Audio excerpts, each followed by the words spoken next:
إن الله كان عليكم رقيبا. وقال تعالى يا أيها الذين آمنوا اتقوا الله حق تقاته ولا تموتن إلا وأنتم مسلمون. وقال تعالى يا أيها الذين آمنوا اتقوا الله وقولوا قولا سديدا يصلح لكم أعمالكم ويغفر لكم ذنوبكم ومن يطع الله ورسوله فقد فاز فوزا عظيما. فإن أحسن الحديث كتاب الله وخير الهدي هدي محمد صلى الله عليه وسلم وشر الأمور محدثاتها وكل محدثة بدعة وكل بدعة ضلالة وكل ضلالة في النار. أعاذنا الله من النار. أحباب رسول الكريم أوصيكم ونفسي بتقوى الله تبارك وتعالى والسمع والطاعة وإن تأمر عليكم عبد حبشي. الله أكبر الله أكبر الله أكبر الله أكبر ولله الحمد. لبيك ربي وإن لم أكن بين الحجيج ملبيا. لبيك ربي وإن لم أكن بين العتيق وإن لم أكن بالبيت العتيق طائفا. لبيك ربي وإن لم أكن بين الصفا والمروة ساعيا. لبيك ربي وإن لم أكن على عرفات واقفا. لبيك ربي وإن لم أكن للجمرات راميا. لبيك لبيك لبيك لبيك ربي بحجة في الأعوام الآتية. نهشم كيسو الله سبحانه وتعالى أمرني مكشف السام بساكاركم مكونسي واتشو هم يا الله محمد صلى الله عليه وسلم. وانا بسانجران كندو بيو بإسلام na Islamu bose bazogerageza kumukurikira gusha kumusi wa nyuma. Tusabe Allah tabaraka wa taala natwe dushire murabo. O Allahumma amin. Binochu Islam labbaika inna yawmakum hadha faya ayyuhal mu'minun ittaqullaha wa'lamu anna yawmakum hadha yawmun fadilun wa'idun sharifun jalilun. Binochu Islam dutinye Allah tabaraka wa taala hanyuma tumenye yuko umunsi w'Islam ari umunsi uhambaye w'Islam, umunsi w'icyubahiro kidasanzwe. Rafa Allahu qadrahu, Allah yawha icyubahiro kidasanzwe wa adhhara arawgaragaza wa sammahu maulana tabaraka wa taala yawmal hajjil akbar. Ati umunsi w'ilayidi nkuru w'Islam bayitun allama dunya liqin. Icyo nico cigwa bene Islam tuza kuganira mu minota yacu mike. Inzu w'Islam yatanze icigwa cyo kwizera Allah vy'ukuri kw'isi nzima. Labbaika rabbi nitabiya kamo kawe ya Allah wa in lam akun na unharo samahigwe ya rabbi baina alhajiji mulabbiya. Yo kwisanga hagati y'abahaji mu gisagara c'Makka nitabira kamo kawe. Labbaika ya rabbi لبيك ربي الله نتبيك مكاوي يا الله وإن لم أكن بالبيت العتيق طائفا. نعم هاي زمهيق وبإسلام يكي سانغ موسو نيران دا مكة مغشمير الله تبارك وتعالى. لبيك ربي وإن لم أكن بين الصفا والمروة ساعيا. نتبيك مكاوي يا ربي na unharo samahigwe ya Allah yo guhagarara hagati y'imisozi ibiri, yo kuduga hagati y'imisozi ibiri Safa wal Marwa buko Rasulu sallallahu alayhi wa sallam yatwigishije. Labbaika rabbi nitabiriya kamo kawe ya Allah wa in lam akun ala arafati waqifa. na unhagiza mahigwe ya rabbi yo kuja hagati ya hujaj tukahagarara hejuru y'umusozi wa Arafa hamna wahujaji bana wa Islam. Labbaika rabbi Allah nditabiriya kamo kawe wa in lam akun lil jamarati ramiya.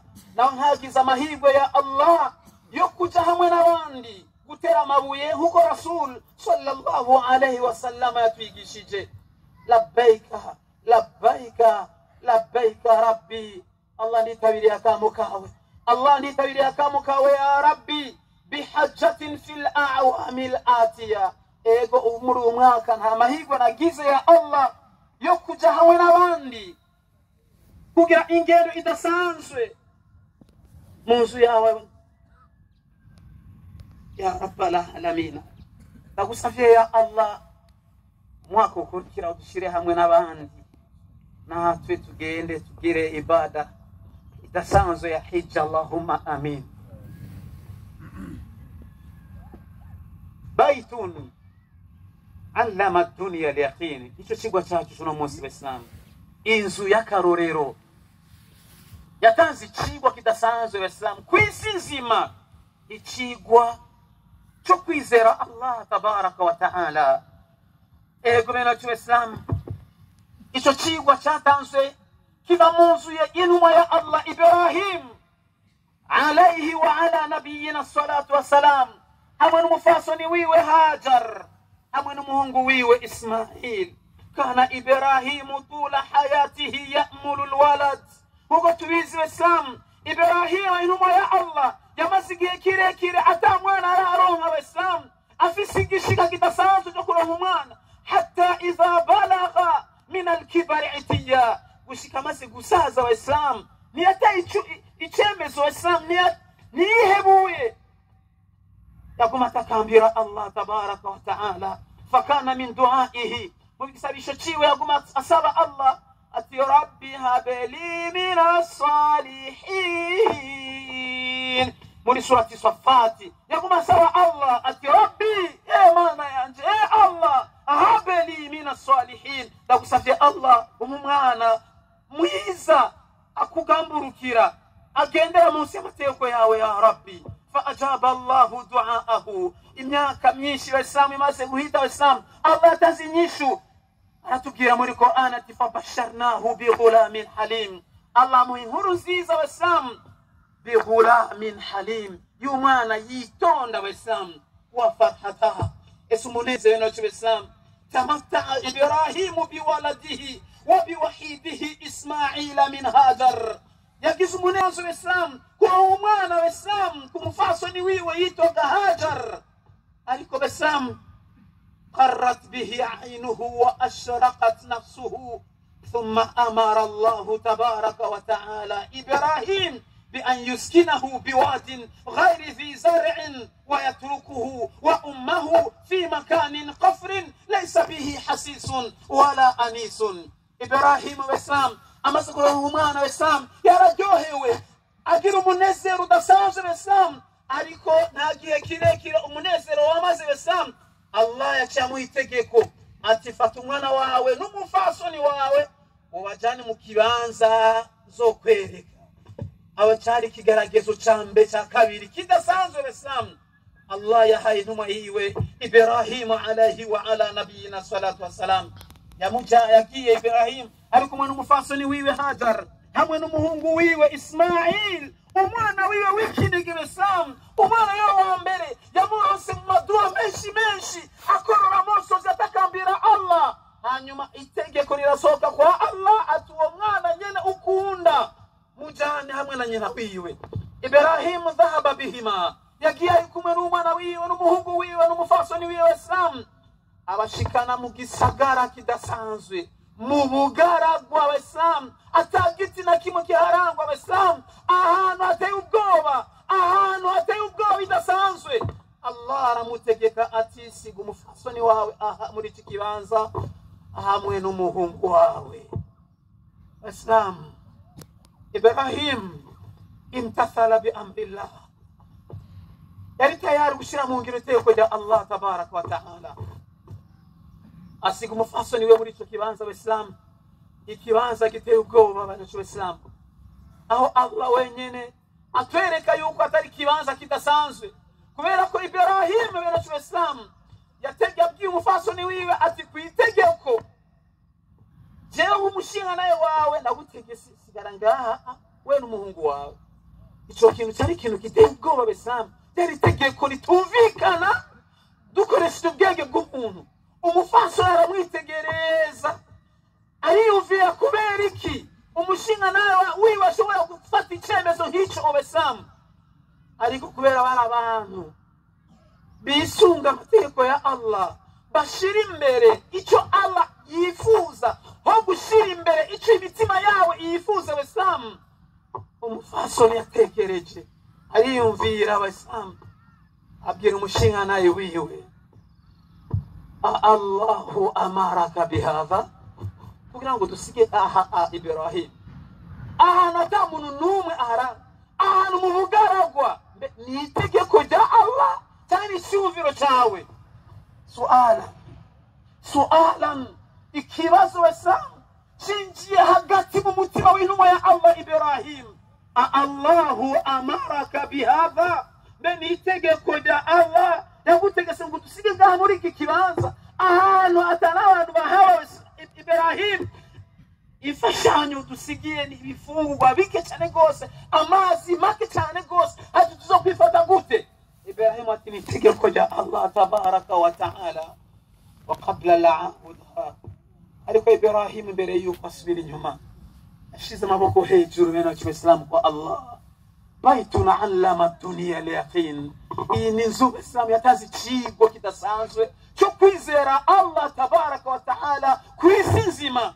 Ibrahim ashira amaboko hejuru aratakambira Allah, avuga ati a'udhu billahi minash shaitanir rajim, rabbana inni askantu min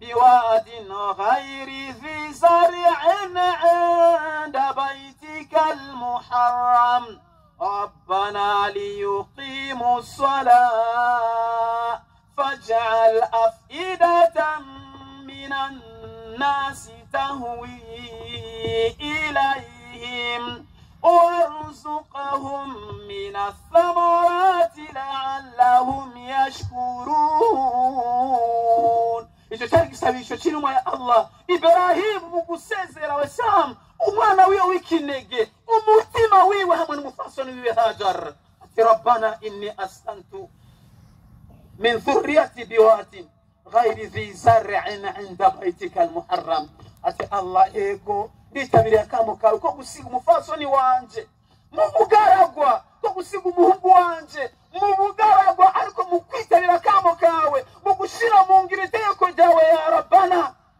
ariko nta gahinda mfise kubera ndabasize inda baytika al-muharram, ikibanza wateguriye inzu yawe nyeranda y'Imaka. Bene cy'Islam, Rabbana ati Allah ndagusavye ikintu cya mbere, liyuqimu as-salat, bahagarika amasengesho, faj'al afidatan minan nasi tahwi ilayhim, ndagusavye Allah gira imitima y'abantu ihurumbire muri ico kibanza kugira ngo baronke ababanyi. Ya arhamar rahimin warzuqhum min ath-thamarati la'allahum yashkurun, hanyuma ubaye ibifungurwa vyiza kugira ngo bagushimire ya arhamar rahimin. Amaze gusaba ico gisabisho rero cy'Islam, yafata icemezo cyo gusubira muhira Ibrahim. Aragenda Obesamu ntiyarake inyuma, wallahi amosozi yakoroka. Ibrahim idua yasabye Allah yo gusaba umwana Obesamu, amaze kumuronga Allah aramutegeka amusige mu bugaragwa, yasubiye inyuma afise agahinda akorora amosozi. Muri ico gihe Obesamu Hajar umufasoni wa karorero yakurikiye Ibrahim, ati unano kubera gusize ngaha, ati byageze gute, ati birerekana yuko afise umutima mubi, ati birerekana yuko atarukundo mfitiye. Ya wallahi yahindukiye kwa Allah tabaraka wa taala, faqalat Hajar عليها وعلى نبينا الصلاة والسلام بلغة اليقين ومنطق الحق المبين، يقول الشيء انفقوا يكيزير الله تبارك وتعالى أقول ما جنبو أبيريونيني أتي إذن لا يضيعنا. Ichikwa kita sanzu beno Islam ati kwera yuko nitegeko rya Allah udusize mu minwe ya Allah, la yudayyuna. Allah nashobora kuduta, Allah nashobora kutwibagira, Allah ari kumwe natwe, la yudayyuna. هل تدبرت هاتين الكلمتين ينفيرك مسلم وسلم متوى وما جambo abiri ndazi yuko maze kuyumva kenshi lakini ukhatibu al-yawma akhlaka wa qalbaka ma'a ariko na munsi ngira mvugane n'ubwenge bwawe n'umutima wawe anta tadabbara al-yawma min jadid ukiri cyumviro gishasha mana hataini al-kalimataini insigura ya majambo abiri ari mu bugaragwa ati idhan la yudayyuna naho turi mu bugaragwa ati mu gihe tushamungira iteko rya Allah tabaraka wa taala nashobora kuduta beno wacu Islam wallahi muri ico kibanza wahiya la tara insan wala unsa atakinu na kimwe abona imbere yiwe ariko ati la yudayyuna Allah nashobora kuduta wahiya la tara illa jibala makkah atakinu ikindi abona atari misozi makkah قد سودتها حرارة الشمس izuba ryamukubise sawa sawa ariko ijambo jiwe mukwizera Allah ati la yudayyuna nawe gamwisama pana kwihebura muhali zose ulimu izere Allah tabaraka wa taala wallahi inyishu nziza iraboneka ajar alikumwa n'umungu huiwe besam yabuze inzira yofata Islam ariko akizera Allah tabaraka wa taala wa hiya la tamliku sababan min asbabi hayat atanzira nimwe afise ishobora kumufasha muri ico gihe naam laqad nafadati tamr ibifungu Ibrahim yari yamusigiye byaraheze Islam wantaha alma namas Ibrahim yari yamusigiye yaraheze Islam bal jaffa al-laban min fatiyaiha bena marebe Islam gukiza kiwe ntiyaboneka وإسلام وراءت رضيعها أقوم يتجرس أمهنغ ويوي وإسلام يتلوى أمام عينيها وبين يديها من شدة الجوع والظما أقوم يتجرس أمهنغ ويوي أقوم يتجرس الإسلام أرى أكون مهنغ أكي يقوف الإسلام أكي يقوف كويسي بفاني نزارة نينيو تبينو شو الإسلام أريكو حموي نيفيو أقوم أفوق دا جامبو لا يضيعنا أتي الله نشورا كدوتا فراحت ايغو اسلام يكون كده تشيغوا اسباب الله niwe musabbibul asbab giri sababu kusagiri hivyo Islam na kuitara hasi gira kigoro Allah shiringisha Islam farahat hajar عليها وعلى نبينا الصلاة والسلام تسعى مع أجوادنا إلى أن نتعلم درس السعي وكنين هذا يتيتانغورا kuzunguruka hagati y'imisozi ibiri w'Islam baina Safa wal Marwa afuga da jambo ryonyene gusa hagati y'imisozi ibiri Safa na Marwa la tara amamaha illa hadhaini al-jabalain atakini aboni bere yiba tari ya misozi ibiri w'Islam fasahidat Safa la'allaha tara shay'an aduba hejuru y'umusozi w'Islam kugira babone yuko ashaka kubona umuntu ku ruhande cyane ikintu cyose cyo mufasha ariko wapi w'Islam farahat tajri wa tas'a masafatan tawilatan hatta irtaqat fi al-Marwa akumazunguruka w'Islam aja hejuru ku musozi wa Marwa akazunguruka akaja ku musozi wa Safa yagize inchuro indi w'Islam ariko arazunguruka atakino na kimwe abona w'Islam cyangwa atakino na kimwe yumva ituru ya hanyuma w'Islam niho yumvise ikintu ijwi ry'umuntu hajara arakanguka w'Islam ati كأني أسمع صوتا كأني أسمع صوتا atumengo ndumvise cha ijwi ry'umuntu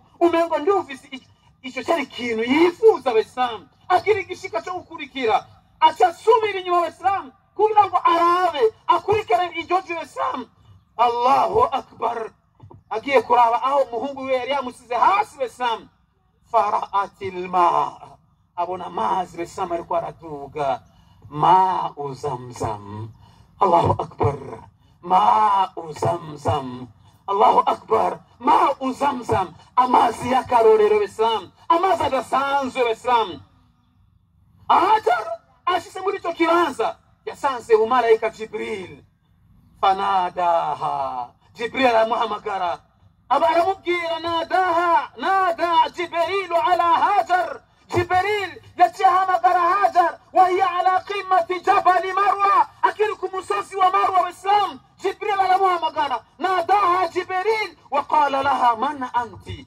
Jibril amubaza ati mbe urinde muri iki kibanza? Aje mu ishusho ry'umuntu. Faqalat ana waladi Ibrahim. Allahu akbar. Abafasoni b'icabwenge nivuze izina ryiwe ashira imbere izina ry'umushinga nawe wiwe, kuko icyubahiro cy'umufasoni n'umushinga nawe. Namu wallahi naho vyogenda gute, icyubahiro cy'umufasoni n'umushinga nawe. Ati ana, ati jewe ndi nyina wa mwana wa Ibrahim, nyina wa Ismail, muhungu wa Ibrahim. Lam taqul ana Hajar. Nivuze izina kubera iki Islam? Kubera iki Islam? Kubera arazi neza yuko Ibrahim iryo zina rirazwi no mwijuru. Ya rabbal alamin. Faqala laha al-amin. Jibril amubaza ati ila man wakalakuma. None kugira ngo abasige ngaha yabasigiye nde? Muri kumwe nande? Ya Rabbi, yarkuba bamwe mu bafasoni batizera Allah.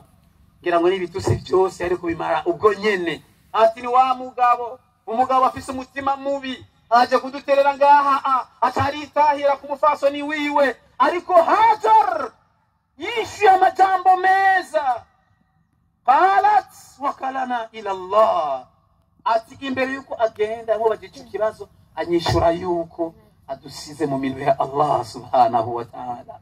Adusigiye Allah, adusigiye Allah. Faqala Jibril, ubgonyene Jibril yamwishura ati wakalakuma ila kafin. Qala ta'ala alaysa Allahu bikafin abida. Jibril ati ego yabasize mu minwe yo uwundi ashobora kubakorera ivyiza byose, afite ubushobozi budasanzwe. Allahu tabaraka wa ta'ala. Ibrahim basam amaze kugenda, Hajar yagumye muri ico kibanza ari wenyene, ari kubera igisabisho cha Ibrahim. Allahu tabaraka wa ta'ala yazanya abantu bimukira muri ico kibanza bisunze y'amazi. Islam abantu bose bimukiye muri ico kibanza, Hajar akababwira ijambo ati ego ni karibu, ariko mumenye yuko aya mazi ni gwanje n'umuhungu wanje. Abantu bose kubera ikibazo cy'amazi bari bafise bati naam, ati turi tayari gushira mu ngira amategeko yawe, gusa tube hafi natwe turonke avantage muri aya mazi. Allahu akbar. Bera Islam, Hajar akuma muri ico kibanza n'umuhungu wiwe Ismail. Walam yansa Ibrahim ibnahu. Ibrahim ntiyibagiye umuhungu wiwe, bal kana yafidu ilayhi liyatma'inna ala halihim. Kenshi yakunda gufata icemezo akaja kuraba ukuntu bameze, hali yawe imbe imeze gute. Hanyuma umunsi umwe Musa udasanzwe ari yasinziriye, Allah amwereka indoto Besamu iteye ubwoba, annahu yadhbahu waladahu.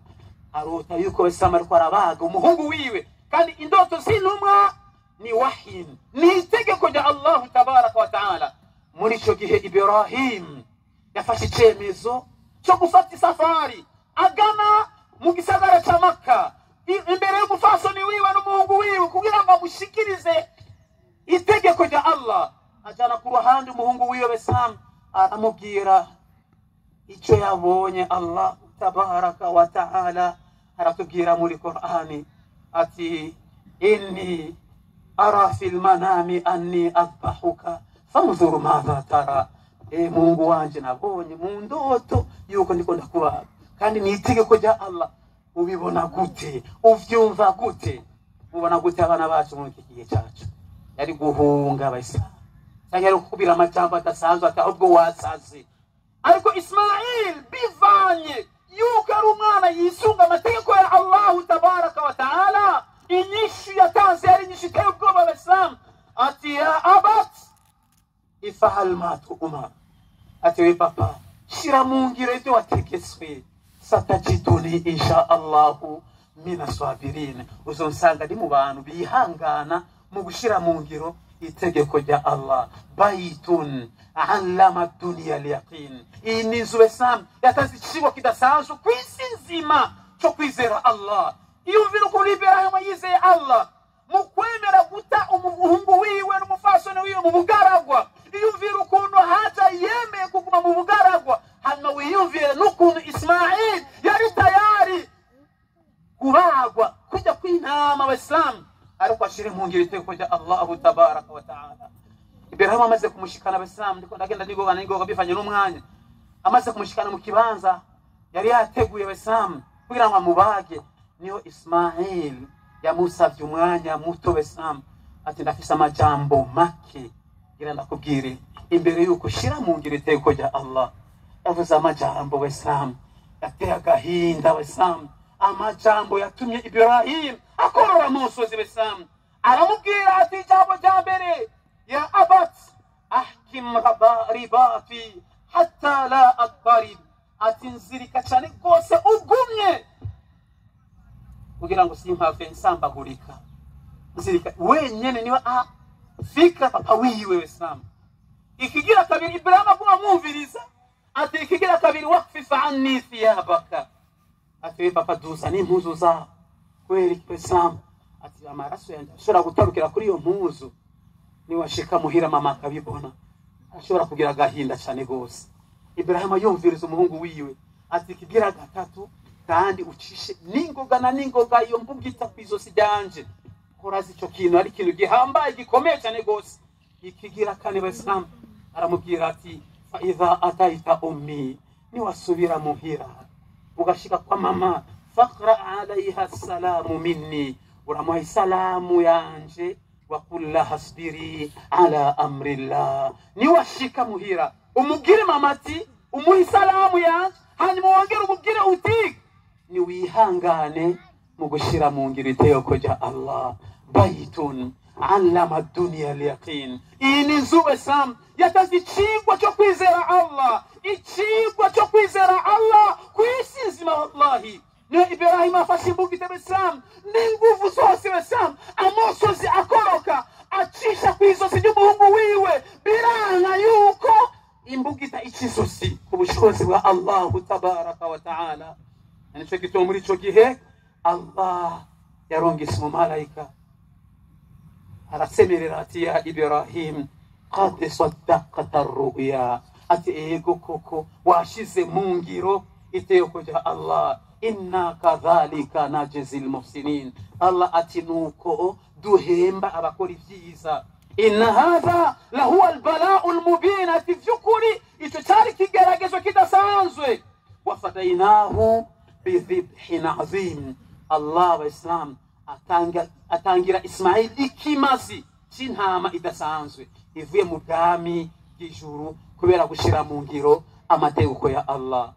Nicigwa abasilamu kuri twebwe igihe cyose uri imbere y'iteko rya Allah, naho ubona yuko iryo tegeko rashobora kuba impamvu yuko winjira mu bibazo uja mu ngorane, ntusubire inyuma, rishire mu ngiro, umenye yuko amaherezo ari meza mu gihe wisuze iteko rya Allahu tabaraka wa ta'ala. Allahu akbar, Allahu akbar, Allahu akbar, walillahi alhamd. aqulu qawli hadha wa astaghfirullaha li wa lakum فاستغفروه إنه هو الغفور الرحيم وهو البر الكريم.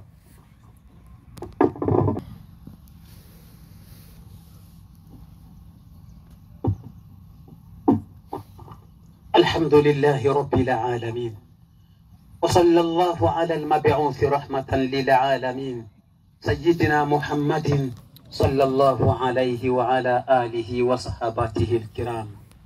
لقد شمر الله بجرك الوسام سبيل مهرون ميجيش مكوزي واتش محمد صلى الله عليه وسلم. وقال الله يدوتك الإسلام أو يفوز من كتابه وشيراندا إن الله وملائكته يصلون على النبي يا أيها الذين آمنوا صلوا عليه وسلموا تسليما، امتثالا لأمر الله وحبا لرسوله صلى الله عليه وسلم. اللهم ربنا آتنا في الدنيا حسنة وفي الآخرة حسنة وقنا عذاب النار. آت نفوسنا تقواها وزكها أنت خير من زكاها، أنت وليها ومولاها برحمتك يا أرحم الراحمين. كل عام وأنتم بخير، وصلى الله على المبعوث رحمة للعالمين. والسلام عليكم ورحمة الله وبركاته.